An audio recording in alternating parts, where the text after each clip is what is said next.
Today I'd like to speak about our human dignity and our human destiny. And this is a tough subject because we're going to talk about two totally distinct things. First of all, our human dignity just by the very fact of our creation, and then our human dignity, our human destiny as God raises us to a state that we're going to call grace, and that's one of the most difficult concepts in theology. Let's first of all talk about human beings. Who are we as human beings? Well, we talked about the creation stories in our last program. Remember, we talked about God breathing into us His own breath. We talked about made to God's image. We define, if you ask people, what's a human being? Say, well, it's just the top of the evolutionary scale. Got intelligence, got a brain, certain capacity, things of this sort, but nothing more than a high animal, Let's face it, porpoises and whales have their language, and you can teach apes and so on. We just happen to have a little bigger brain cavity and so on.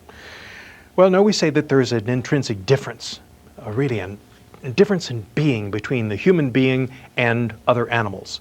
We say that human beings have an immortal soul. So if you wanted to describe or define mankind, we'd say a human being is a creature of body and soul, intelligence and free will, made to the image and likeness of God.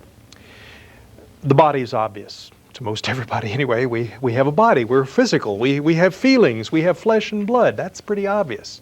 It's obvious that we have emotions, things of the sort. It's not obvious that we have a soul. Our soul is, remember a program, I think it's before last, where we talked about the spirit. And we talked about the spirit as that which doesn't have any parts but is a real being. So we say our souls are spirit. Our souls have the capability of intelligence and free will. And the human being is not just a body that spirit has been jammed down into it, encased in a prison.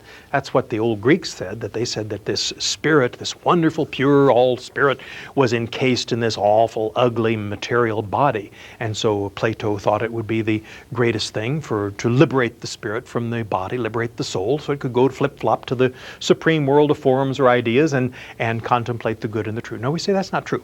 A human being is body and soul together, like H2O makes water. Our body and soul makes a human being. Now our soul, we say, is going to go on living forever, and our body decays. Intelligence. The intelligence is a capacity. Intelligence and will are capacities, are faculties of that soul. How do you know you have a soul? Well, I'm not sure that we could really prove it, except the Greeks proved it to their satisfaction, even though they never had any religion or any kind of revelation. But they described that we have a soul because we can think and reflex ideas. We can think abstractly.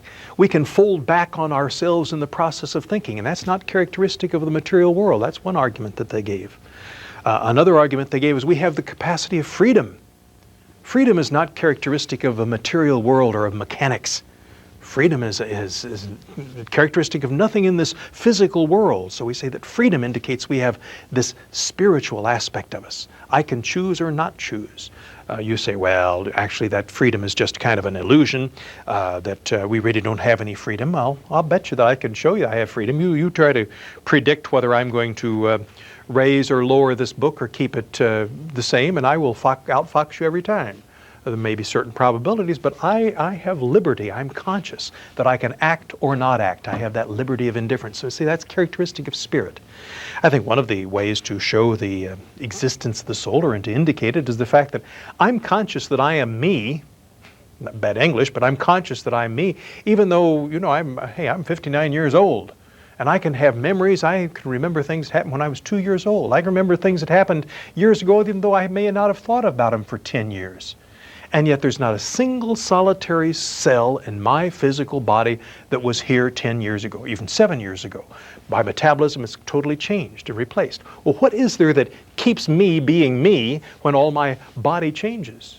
We say it indicates that there's something, some sort of a glue, some sort of a mechanism that keeps me together, and we call that our immortal soul. So the human being, even by our creation, is a creature of profound dignity. Intelligence, free will. Our rights depend upon that, our ability to think and our logic and our freedom. It's a tremendous capacity that we have, our spiritual side. That's what we are by nature. Tremendous dignity, transcending, going completely beyond anything in the animal kingdom. But over and above that, we say that God destined us for a goal that just is far, far superior to that, because He destined us to share His own life. He intended us to be divine. Now, that doesn't mean that we're supposed to be gods in the same sense that intrinsically we're gods, but He adopted us. In the New Testament, we talk about ourselves being children of God. We speak of sharing God's life. In the New Testament, we speak about we're the body of Christ. We speak about the Spirit giving us life. So it's God's life.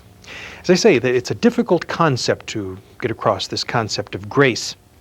Let me just get over here to the board in a minute, and so let's talk what we are by nature. By nature, we are a creature of body and soul, and we have intelligence and free will.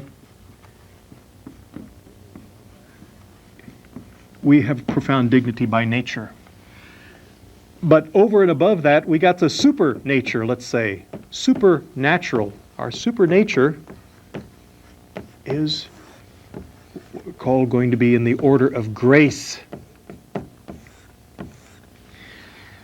Grace is a gift of God that raises us up to His level, that gives us a share in His life. Where do we get this idea of grace, you know? As the Bible, even if we had no Bible, we would have a relationship with God by nature. We would reason to the existence of God, as we did in our first program.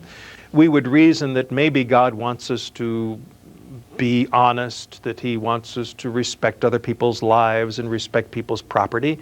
We could reason that He wants us to be just, to give to every person what is due. We could reason that perhaps this God who made us is deserving of some honor. We could reason to that. And we might even reason to the fact that perhaps He sets a goal for us. Maybe He sets a goal of being naturally happy. If we have an immortal soul, a soul that's going to go on living forever, that we would have this natural happiness. That would be in the order of nature.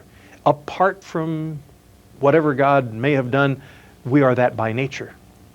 But over and above what we are by our creation, we say God elevated us and raised us up to have a super nature. He raised us up to this level of grace. And it's described in the book of Genesis by those concepts that we talked about, those two words that we spoke about in the creation story last time. The word tselem, I don't know whether we mentioned that or not, but tselem, which means image. The Hebrew word for image, or tselem, or the Greek eikon,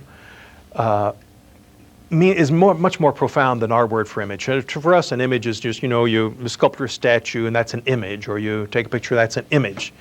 But the Hebrew word tselem meant an exact representation of, an exact duplicate of. I can't think of any notion in our English language that is like that, except maybe, if you're an old Trekkie fan, an old Star Trek fan, or you remember clones. That when God made man and woman to His own image, He cloned Himself.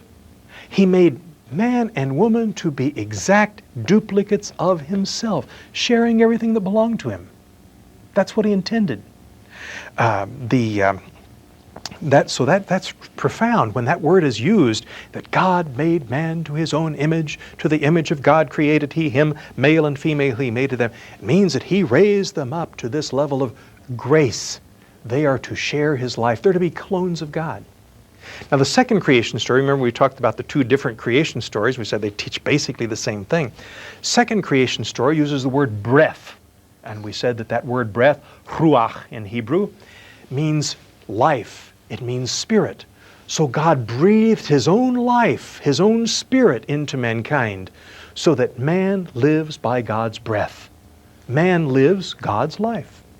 And the stories in Genesis, they go on, the second creation story goes on to describe exactly how that is. It talks about God lining up the animals, and Adam names them.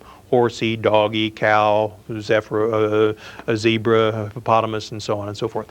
Well, in the primitive Semitic mind, if you named something, if you could call someone's name, you had a power over it. God had power over all things, and He shared this power with mankind by that naming process. God has dominion over all things, and yet in the second creation story it says God told man to have dominion over all things.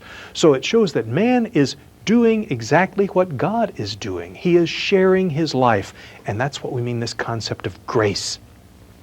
We say grace is a spiritual gift. It's a gift of God.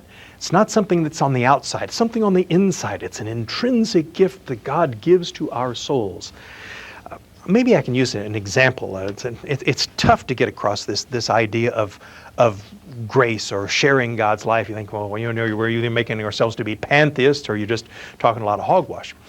I always like to use the example of my dog. I've always had dogs, and I have a dog that's name is Eve, and Eve naturally is the smartest canine in the whole world.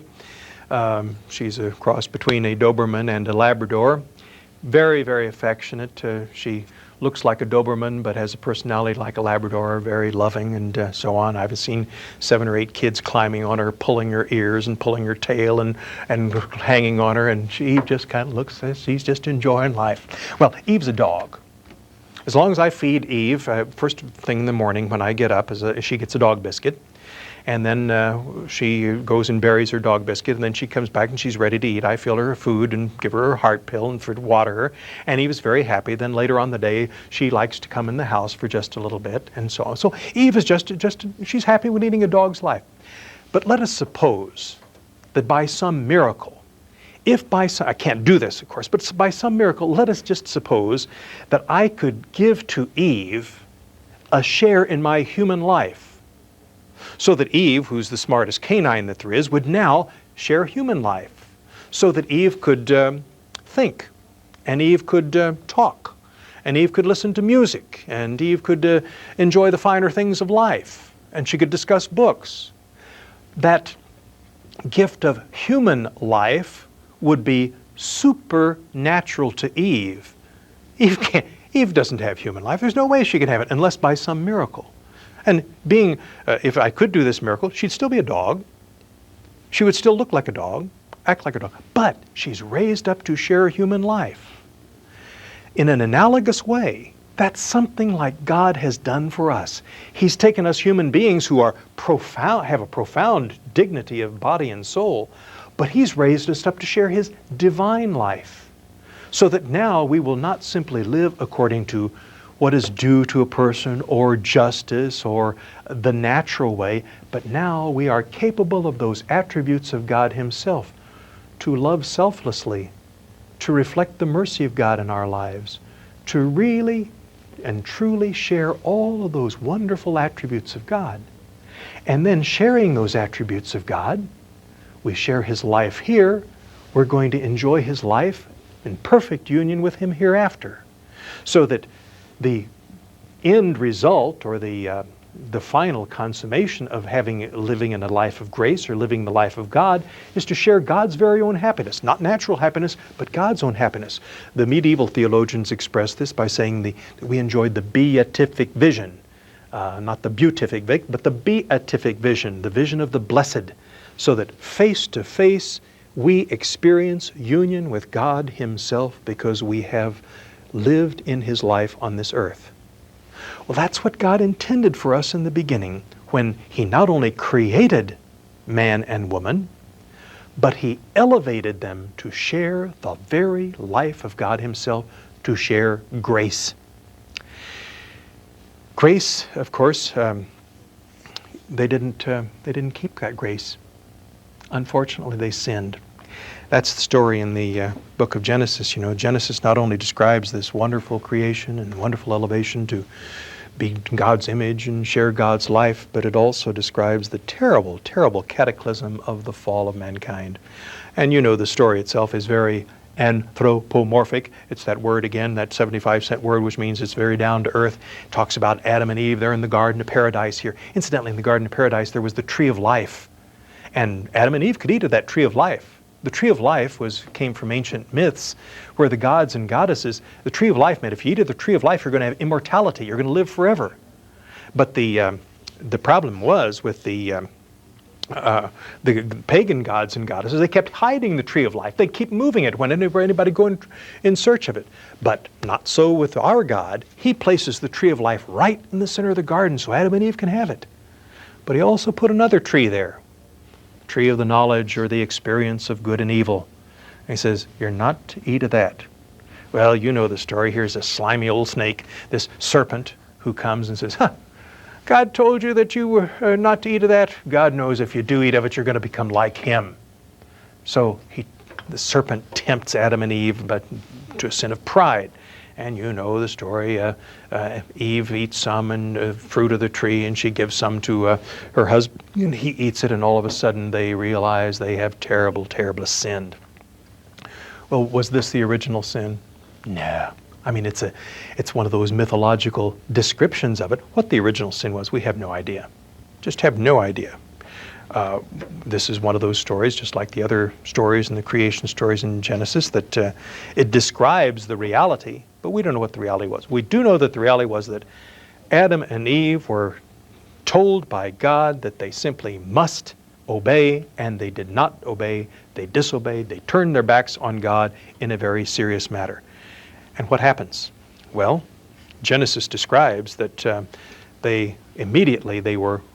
God comes and says, hey, who told you you were naked? They'd always sewed fig leaves on themselves and so on. And he says, you have eaten of the fruit of the tree. And so he threw them out of the garden. And he said that from now on, since sin entered the world, they were going to die. So death is the sign of sin. From now on, they're going to suffer. Sickness entered the world. Sickness is a sign of sin. From now on, they're going to woman is going to bring forth her children in pain and in sorrow, suffering of children, suffering in childbirth. And man is going to earn his bread by the sweat of his brow. Previously, work was something that was good. God had given man work to do when he created him in the second creation story. But now the work's going to be tough. It's going to be drudgery. It's going to be sweaty. Now it's going to be, his whole environment is going to be against him. So this terrible cataclysm, this whole upheaval of environment and all these natural things of suffering and death and alienation and lack of integrity, all of these things are happening as signs of the most important thing that happened. They sinned and lost for themselves this wonderful gift of grace, this gift of sharing God's life. Now, the rest of the story is that in the 3rd chapter of Genesis, the 15th verse, God didn't abandon them. He punished them, but he didn't abandon them. He said, I will put enmities, hostilities between you, the serpent representing evil, and the woman, and your offspring and her offspring. And he will crush your head, and you will lie in white for his heel. So the creation story talks about this sin, original sin, where God still promises that he's going somewhere down the pike, that the son of the woman will crush out the head of the serpent, will crush out evil. That's the hope that somehow we would be restored to this wonderful gift of sharing God's life, this wonderful gift of grace. The rest of the Old Testament, we might say, is a story of how the people of God reacted, how sin spread, and how they needed God's help, and how God is going to still call them to be a people, and he's going to enter into an agreement with them, and he's going to preserve this promise that somehow he's going to bring blessing for the world. And of course, way down the pike, we're going to see that blessing, that restoration to sharing God's life is going to come in Jesus, whom we call Messiah or Christ. Now, this gift of grace then, the punishment of original sin, we can't trace anthropology. You can't say, well, let's uncover this era and we're going to find the Garden of Eden here. No. Remember, we're dealing with stories to teach the truth. And the truth is that God did raise us to a state of grace. And the truth is that we did sin. And the truth is that all human beings on this earth at the present time are born deprived of God's grace. That's what we call being born into a state of original sin. When we Catholics talk about original sin, I think some people think that we think that little babies are born evil and sinful and horrible and depraved. We don't think that at all. Remember, we said that, first of all, God intended us to be born sharing His life. Since we lost God's life through original sin, we simply are born without it. We still have that dignity as natural human beings, but we have a lack of grace. So original sin is a lack of grace. It's a negative thing. Original sin.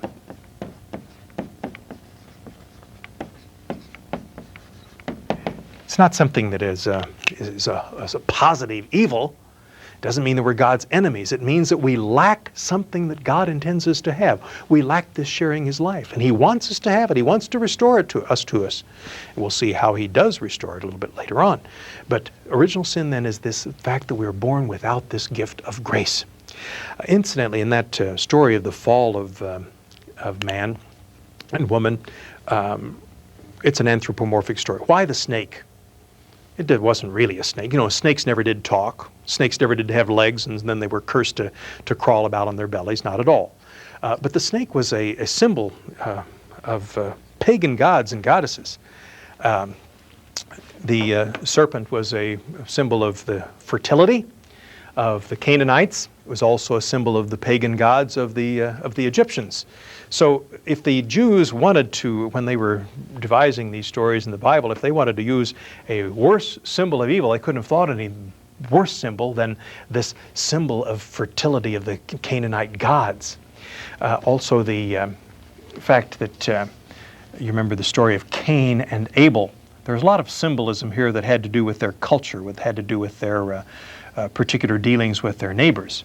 Cain, the word name Cain, sounds a lot like Canaanite, and very likely that's exactly what it's intended to sound like, because the Jews constantly, the Hebrew peoples, had constant battles with the Canaanites. You see, the Canaanites were pagans, and when the Hebrew peoples entered the Promised Land after they re-entered it under Moses, they were nomad shepherds to begin with, but they had to learn how to live on the land. They had to learn farming. Well, I don't know the first, even though I live in Kansas, I don't know the first thing about farming. I know that, you got to cultivate, you got to plow, and you got to disc, and you got to harrow, and you got to prepare the soil, and you got to plant and fertilize, and so on and so forth. Sometime, I don't know when you do all these things. Well, if I want to learn farming, though, I go to a farmer. And in the same way, when the Hebrews wanted to learn farming, they learned from the farmers, and the Canaanites were the farmers. And so the Canaanites, they say, well, you got to plow, you got to disc, you got to plant, and you got to fertilize. And the way you fertilize is to go to the god of fertility and pay tribute to the god of fertility. And that god of fertility's name is Baal, and his goddess is Astarte, or Astarte. And so if you worship Baal and Astarte in the high places with these sacred fertility rites, and they were pretty sordid fertility rites, including human intercourse, you would ensure the fertility of the crops. And we think, God, it's a strange idea. It is strange. But that was how really the Hebrews fell into idolatry. It was rather enjoyable adultery as well by their fertility rites. So getting back to it, the Canaanites were the awfulest people in the mind of the Hebrews. So if you wanted to use a symbol of a bad person, it would be Cain, who's named like Canaanites. And Cain was a farmer, wasn't he? And Abel was the good guy. He was the shepherd, because the the Hebrews were shepherds. So in these stories, in the first 11 chapters of Genesis, we have a lot of reflection of the Hebrew culture. Back to the fall of mankind, the fall of Adam and Eve, we say every person on this earth is born deprived of God's divine life. God still wants us to have it. God wants us to share His life and share it after. St. Thomas Aquinas in the 13th century gave us a little schema here about grace, and a little outline here. We say that grace is this sharing in God's life. It is a supernatural gift. There's no way on earth that I can ever merit God's grace. I could try to live a best life possible, and I cannot merit God's grace. I might merit something natural, but I can't merit that supernatural gift of God. Just like there's no way that my dog Eve could ever merit human life. If my dog Eve had human life, that gift, and lost it, she could never recover it. It has to be given by another gift. Nothing Eve could do could merit it. Nothing we can do can merit divine life. Okay, St. Thomas Aquinas divides grace into two different categories. He talks about this grace as a supernatural gift, and he talks about the grace which is, we're going to, there are two other divisions, but I'm going to talk about this grace which makes us holy. And this grace that makes us holy is called sanctifying grace, if it is a permanent gift. Sanctifying grace corresponds to life. It is our sharing in life, and it is a permanent gift. It's permanent, and it is life, the life of God in us. Then the only way that you can lose this permanent gift is by what we call mortal or very serious sin. The other division of grace is actual grace. Actual grace is transient. It's like little pushes and pulls from God to help us to do good and to avoid evil. Now, the result of grace is that God moves us by His pushes and pulls, His actual grace, in order that we will express our faith and our love of God, and then we will share His divine life. And then sharing His divine life, we are capable of acting in a spirit of love. God intends us to be raised to His level. He intends us to share His life. He intends us to lead this life of grace. We are born without it. We must seek God's help, and God wants to restore it to us. And the rest of the Old Testament is going to be the story of how people desperately need God's grace. It's going to lead up to the person who will restore us to God's grace, namely Jesus, the Messiah, the Christ.